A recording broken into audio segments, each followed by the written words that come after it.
la ville s'est engagée dans un projet de restructuration de la place de la mairie.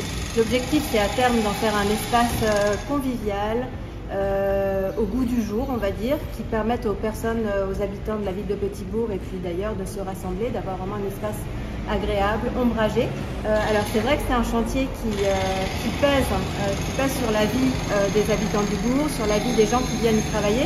C'est un chantier qui a démarré maintenant il y a un petit peu plus d'1 an, qui a pris certains retards parce que la ville a souhaité s'adapter en fait à des demandes des commerçants, des habitants, et donc ça a nécessité d'adapter le projet en cours de chantier, ce qui était compliqué, donc ça a pris un petit peu plus de temps que prévu. Depuis le 15 juin, depuis le passage de la flamme olympique, on a pu, comme vous avez pu le voir, ouvrir une certaine partie de la place. Donc là, la place de la mairie, l'espace qui est en face de la mairie est quasiment finalisé. On est en train de maintenant s'engager sur la dernière partie qui concerne le parvis de la mairie et la rue Schœlcher. On est dans la phase finale des travaux des aménagements urbains du centre-bourg de Petit-Bourg. On est en train de finaliser le parvis de la mairie. Donc on est à 90% de réalisation des travaux. Donc effectivement, il y a eu un peu de nuisance par rapport à la démolition de l'ancien parvis. Et donc, il nous reste 1 mois de travaux pour pouvoir finaliser. On est en train de coffrer les jardinières pour les espaces verts et afin de finaliser le béton pour le parvis qui sera de la même teinte que la place de la mairie. Donc aussi, on a pour objectif de finaliser les travaux avant le 15 août, avant la fête patronale de Petit.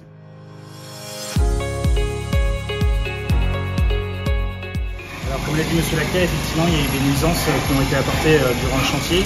La démolition étant faite, étant finie, aujourd'hui, le maximum de nuisances qu'on pourra avoir, ça sera l'actuelle nuisance, donc des scies durant la fabrication des jardinières et durant le coulage du béton. Donc ça sera un petit bruit de fond, mais beaucoup moins important que ce qui a été fait ici.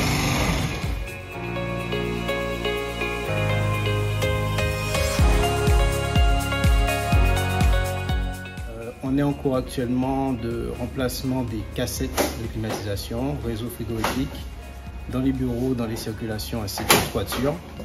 À ce stade, on est au premier étage, au niveau de l'aile gauche, faisant face à l'accueil. À la fin de la semaine, on passera au niveau de l'aile droite. Et dans 2 semaines, on passera au niveau supérieur, donc au 2e étage. À ce jour, on prévoit une mise en service le 6 septembre, tout en sachant que comme on est dans l'existant, il y a quand même des petites adaptations de planning qui sont à prévoir. On prévoit quand même une mise en service au 6 septembre 2024. Alors, en parallèle des travaux, il sera prévu une intervention dans le TGBT, qui est le local électrique du bâtiment. Cette intervention a été vue en concertation avec le service informatique, qui mettra hors tension le serveur. Cette intervention consiste à remplacer des réseaux de frigorifiques qui sont dans le local TGBT et afin que l'entreprise intervienne en sécurité, on préfère mettre en tension l'ensemble du bâtiment. L'intervention est programmée la semaine du 15 août 2024 afin de minimiser la gêne aux occupants et au fonctionnement du service. La remise en service sera faite le lundi 19 août à 6 heures précises, qui a été vue en concertation également avec le service informatique et l'électricien du site. La société Amocaraïbes assure la coordination sécurité sur ce chantier. On assure que le chantier se passe dans les meilleures conditions de sécurité pour l'entreprise et le personnel administratif.